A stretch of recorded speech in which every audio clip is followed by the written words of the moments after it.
WhatsApp guys, welcome back to Indra studio. आज की video का जो थंबनेल है वो बहुत इंटरेस्टिंग है। मूर्खों, हम तो मोदी के जूते बराबर भी नहीं, आज भारत को कहां से कहां पहुंचा दिया। बिल्कुल सही टाइटल है, I will totally agree. Modi ji ने इंडिया को कहां से कहां पहुंचा दिया। आज पूरी दुनिया में भाई साहब डंका बजता है इंडिया का। और जो मतलब कि जो स्टांस आज हर एक देश सबसे पहले इंडिया की सुनता है आज के टाइम पे। तो देखते हैं पूरी वीडियो और क्या कुछ वहां की पाक मीडिया की प्रतिक्रिया है। ओरिजिनल वीडियो का लिंक डिस्क्रिप्शन में हिंदुस्तान स्पेस चैनल से कर दे वीडियो को लाइक और शेयर। 1 2 3 गो। आज हम इस जगह पहुंच गए हैं कि हमारे बूदी जो हमें जो लफ्ज बोलता है मैं दोहरा नहीं सकता हमारी रियासत की माशी हालत के बारे में। हम इसको कहां लेके आ गए। एक प्रोग्राम लिया था इंडिया ने, एक प्रोग्राम लिया था, $550 बिलियन उसकी किटी में पड़ा हुआ है। $40 बिलियन का सोना उसके पास पड़ा हुआ है। आप देखें पूरा ग्लोबल मीडिया में थिंक टैंक में एक इकोसिस्टम डेवलप हो रहा है जिसमें दे आर पिचिंग इंडिया। अभी मैं निके एशिया को देख रहा था, वहाँ पे एक रिचर्ड साहब हैं, उन्होंने लिखा कि India rise is beyond doubt. $160 billion की तो आईटी बेच देता है, अब वो माइक्रोचिप में जा रहा है। सो यही पिछले 70-75 साल के 80 साल के जो पावरफुल कंट्रीज हैं, दे आर डिटर्मिनिंग कि फ्यूचर क्या होगा दुनिया का। और अब इसमें एंट्री किसकी है? एंट्री है इंडिया की। That is most important thing. टैक्सों का बोझ बढ़ेगा, महंगाई का बम नहीं, एटम बम फटेगा। सर, वहाँ पे कोई मईशत में सियासत नहीं करता, वहाँ हुकूमतें चलती रहती हैं। हम एक कंपैरेटिव एनालिसिस करने तो बैठते हैं ना कि किसने जंग पहुंचाया। मुज़ाकरात खत्म हो चुके हैं IMF के साथ, स्टाफ लेवल का मुआहिदा नहीं हो सका। पंजाब के मुख्तलिफ शहरों में गुज़श्ता दिनों से पेट्रोल की मसनूई किल्लत शदीद सूरत हाल इख्तियार कर चुकी है। हमारे फॉरेक्स रिजर्व 3 अरब से नीचे आ गए हैं। लग यही रहा है कि एक हफ्ता बचा है हमारे पास। अब मिसाल के तौर पर इस वक्त मैं समझ सकता हूँ, बल्कि मुझे इस बात का यकीन है कि दुनिया हम पे हंसती होगी कि ये क्या लोग हैं और ये कैसे लोग हैं कि इनको कोई समझ नहीं आती कि किस वक्त क्या करना चाहिए। सही बात। नमस्ते दोस्तों, जय हिंद। हिंदुस्तान स्पेशल में आपका स्वागत है दोस्तों। जैसा कि दोस्तों आपने क्लिप में देखा, पाकिस्तानी मीडिया भारत के रिजर्व्स, गोल्ड रिजर्व्स और आईटी एक्सपोर्ट देख कितना जला भुना बैठा है। पाकिस्तानी मीडिया ये चर्चा कर रहा है कि आज भारत के साथ हमारा कंपैरिजन ही नहीं बनता, क्योंकि हम $1 बिलियन के लिए कभी IMF, कभी सऊदी और कभी चीन की मिन्नतें कर रहे होते हैं। भारत आज इमर्जिंग टेक्नोलॉजी की तरफ तेजी से काम कर रहा है और पाकिस्तान आज भी अपनी हुकूमत गिराने के लिए विदेशी ताकत का हाथ बताने में लगा हुआ है। पाकिस्तान मीडिया यह बता रहा है कि आज पूरी दुनिया हम पर हंस रही है। कैसा ये देश है, यहाँ अपनी सरकार गिराने के लिए अपनी ही आर्मी को जिम्मेदार ठहराया जा रहा है। दूसरी तरफ पाकिस्तान के साथ IMF की डील भी कामयाब नहीं हो पा रही, जिसकी वजह से पाकिस्तान डिफॉल्ट होने की तरफ तेजी से बढ़ रहा है। महंगाई ने आम जनता की कमर तोड़ कर रख दी है। बात यह है कि आज हम इस जगह पहुंच गए हैं कि हमारे बूदी जो हमें जो लफ्ज बोलता है मैं दोहरा नहीं सकता हमारी रियासत की माशी हालत के बारे में। हम इसको कहां लेके आ गए। एक प्रोग्राम लिया था इंडिया ने, एक प्रोग्राम लिया था, $550 बिलियन उसकी किटी में पड़ा हुआ है। $40 बिलियन का सोना उसके पास पड़ा हुआ है। बिल्कुल सही बात। हम उसको गालियां तो बहुत देर सर, वहाँ पे कोई मईशत में सियासत नहीं करता, वहाँ हुकूमतें चलती रहती हैं। हम एक कंपैरेटिव एनालिसिस करने तो बैठते हैं ना कि किसने जंग पहुंचाया। मैं ये अर्ज कर रहा हूं कि जितने लालची हरीस और ये थे 2% के मफाद से आगे नहीं देखते। और $160 बिलियन की तो आईटी बेच देता है, अब वो माइक्रोचिप में जा रहा है। ठीक। एक वक्त था, अगर आपको याद हो, याल्टा कॉन्फ्रेंस बैक इन 1945 के जो उस वक्त रूजवेल्ट और चर्चिल जो थे वो स्टालिन रशियन के साथ जो थे वो डिस्कस कर रहे थे कि जो सोवियत यूनियन है वो जापान के अगेंस्ट वॉर में कैसे जाएगा। इसको बेसिकली क्रीमिया कॉन्फ्रेंस भी कहा जाता है बैक इन 1945। आज भी देख लें वही ममालिक हैं, खित्ता बदल गए। पहले यूरोप और किस तरह वहाँ पे बैठ के बात होती थी, आज इंडो पैसिफिक की बात हो रही है। सो यही पिछले 70-75 साल के 80 साल के जो पावरफुल कंट्रीज हैं, दे आर डिटर्मिनिंग कि फ्यूचर क्या होगा दुनिया का।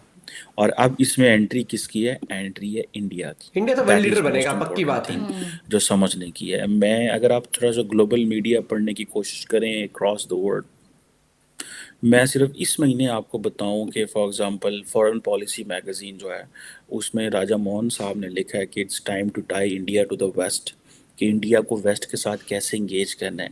और ये जो इंडिया की जियोपॉलिटिकल शिफ्ट है और इसकी जो मेंबरशिप होगी G7 में, वो नॉर्थ साउथ डिवाइड को ब्रिज करेगी। हालांकि immediately India doesn't represent the south, immediately इस वक्त की बात हो रही है, और फ्यूचर में कितना वो कर पाएगा और उसमें चाइना का क्या किरदार होगा। लेकिन क्योंकि India is a democracy, India has a backing and support of the western countries, ठीक है, तो India at the same time wants to get a backing and support of the western countries and to be while sitting in the north, और साथ में India will be saying कि जी हम क्योंकि south से हैं सो हमें वो स्पेस दी जाए। सो यानी कि वेस्ट की सपोर्ट से साउथ में अपने आप को लीडर मनवाएगा, और नॉर्थ में बैठ के कि जी क्योंकि मैं साउथ से आया हूँ सो मेरी जो है वो वैल्यू और मेरा ये वज़न जो है वो देखा जाना चाहिए।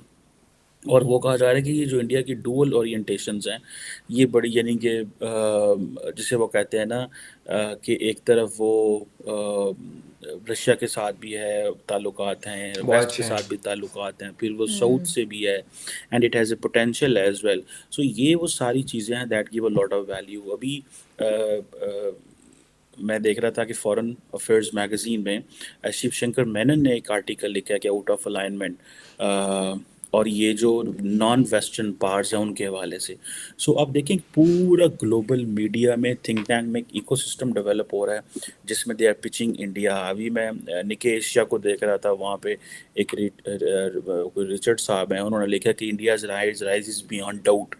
तो इट मीन्स के दे बिलीव अब इंडिया जो है उसने यूके को 5th लार्जेस्ट इकोनॉमी जो है उससे पीछे निकाला है, पीछे छोड़ा है, और कहा जा रहा है कि उसकी आबादी बढ़ रही है, ठीक है जी, और आबादी बढ़ने की वजह से वो कल को चाइना को भी पीछे छोड़ सकता है। और इस साल वो G20 की समर जो है वो होस्ट कर रहे हैं, और इंडिया जो है वो G20 की जो समिट है they are not hosting it like other countries, they are taking it as an opportunity to be the global leader. They are taking this as opportunity to be the leader. बनेगा India, बिल्कुल बनेगा। और दुनिया में मुल्कों में भी G20 की लीडरशिप आई है, लेकिन the whole country has not mobilized and moved the way it is mobilizing and moving in India. Obviously इसकी भी पीछे भी there are all political logics and political gains of the current political dispensation in New Delhi. अब जारी बात है India की जो जीडीपी ग्रोथ रेट को देखें या उसकी जो ओवरऑल अंडरस्टैंडिंग को देख लें, तो obviously they are making it impact बना रहे हैं पूरी दुनिया के अंदर। अब ये जो चार्टर की बात हो रही है ये समझने की ज़रूरत है। देखें चार्टर नॉर्मली ये क्या सिंपल सी बात है, ठीक है जी, चार्टर आप इसलिए बनाते हैं ताकि आप at the end of the day आप एक रूल्स बेस्ड ऑर्डर इस्टेब्लिश करें, ठीक है जी। अब वो कहते हैं जी कि जो रशिया है उसने यूक्रेन की इन्वेजन की पिछले साल, इससे पहले 2014 में रशिया ने क्रीमिया को नेक्स्ट कर लिया। चाइना जो है वो अपने मिलिट्री एक्सपेंशन साउथ चाइना सी में कर रहा है 2010 से, ठीक है जी। और रशिया का ये जो रिसेंटली जो अग्रेशन है ये एक बेसिकली चाइना और रशिया का एक लार्जर ट्रेंड आ रहा है। सो द वेस्ट वांट्स कि हमें क्या करना चाहिए कि हमें इनफैक्ट एक रूल्स बेस्ड ऑर्डर बना लेना चाहिए रादर दैन के पावर पॉलिटिक्स। ये ना हो कि अमेरिकन कहें जी कि हमारे भी वहाँ पे फ्लीट खड़े हुए हैं, जापानीज़ के भी खड़े हों, रशियन के भी खड़े हों, सारे आंखें निकाल रहे हों एक दूसरे को, and nobody has an actual rate over the system. Rate तभी होगी जब सारे ममालिक जो हैं वो एग्रीड होंगे on a written draft. Title में कह रहा था ना वीडियो का जो लिखा है कि मूर्खो हम तो इंडिया के जूते के बराबर भी नहीं। पता है क्यों? इंडिया ने पॉलिसीज बनाई है, उस पर वर्क किया है। हमारी क्या होता है, पॉलिसी बनती है तो उसको टाइम भी चाहिए होता है इंप्लीमेंट होने के लिए। इंडिया ने कोई पॉलिसी बनाई, कोई रूल्स लाए तो उसको 5 साल सरकार पूरी टिकी है तो मिला। और सबसे अच्छी बात कि मोदी सरकार को पूरा टेन्योर, दूसरा टेन्योर चल रहा है, पूरा टाइम मिला है। तो वो चाहे नेशनल हाईवेज ट्रांसपोर्ट हो या रिलेशन हो दूसरी कंट्री, सबसे डेवलप करने का। जैसे इंडिया गया अमेरिका के वहां के प्रेसिडेंट्स को बुलाया यहाँ पर इंडिया में बातचीत, जैसे जो बाइडेन आज फैन हो गए पीछे से आके मिलते हैं। ये बहुत गर्व की बात होती है कि आज के टाइम पर आपका जो क्या होता है, आपकी कंट्री को कौन रिप्रेजेंट करता है, आपको प्राइम मिनिस्टर। और आप क्योंकि इंडिया में प्राइम मिनिस्टर मीट्स करता है, जैसे यूएसए में हो गए प्रेसिडेंट हो गए वहां के, तो वर्ल्ड लेवल पर आपको जो लीडर पूरी कंट्री को रिप्रेजेंट जो कर रहा है उसकी पर्सनैलिटी स्ट्रांग हो, उसका विजन बहुत ही फ्यूचरिस्टिक हो, और जिसके काम डंके की चोट पे बोले, सिर्फ मजहब के नाम पर काम बोले। लीडर मजहब के नाम पे नहीं चुनना चाहिए, क्योंकि सबसे पहले आता है देश, उसके बाद आता है धर्म। ये मेरा मानना है, आप इससे अग्री करें ना करें वो आपकी मर्जी है।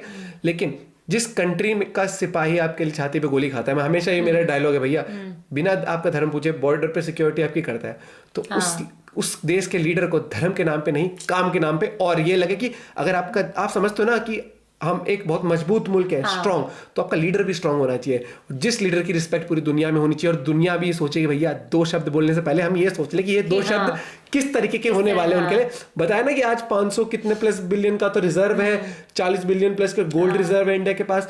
तो इंडिया और प्लस आप ये देख लो फॉरेन पॉलिसीज अपनी, फॉरेन मिनिस्टर जब हम एस जयशंकर जब जाते हैं सर, उनकी बातें सुनते लो, टू द पॉइंट बात करते हैं, ऐसा घुमा फिरा के लेपापोती नहीं करते, बहुत ही लिमिटेड वर्ड्स में, लेकिन वो वर्ड्स भी उनके ऐसे रहते हैं, बहुत ही कहते हैं डंके की चोट पे। ये चीज है, एंड आई एम श्योर आप लोग भी एग्री करेंगे कि इंडिया बहुत ही सही राह पर, बहुत तरक्की पे चल रहा है, और वो दिन दूर नहीं जब इंडिया वर्ल्ड लीडर होगा। और आज ही जब दुनिया इंडिया की इतनी सारी बातें सुनती है, तो जब अमेरिका हमें नहीं रोक पाया यार रशिया से तेल लेने से, जबकि रशिया के खिलाफ पूरी दुनिया हो गई थी, तो क्योंकि अपना देश अपना भला देख के पहले चलता है। ये नहीं कि तुम्हारी दोस्ती उससे खराब हुई है दोस्ती तो तुम्हारी सुन लेंगे, ऐसा क्या सुन लेंगे। अपने दोस्तों को हट कर दे, हम अपने लोगों को हट कर दे, जिनके लिए जिन्होंने मुझे चुन के लीडर बनाया एग्जाम्पल, तो मैं उनके लिए उनकी जेब में मैं भारी पड़ जाऊं, ऐसा नहीं होता। आपको देश को स्ट्रांग बनाना है, और जब देश को स्ट्रांग बनाओगे आप स्ट्रांग दिखोगे, और जब आप स्टांस लोगे तो पूरी दुनिया आपके सामने सलाम ठोकेगी। विद दैट नोट मैं आपको कहूंगा कि वीडियो जरूर शेयर करें, वीडियो कर दें लाइक, कमेंट में अगर इंडिया से देख रहे हो तो जय हिंद जरूर लिखना। Bye bye, take care.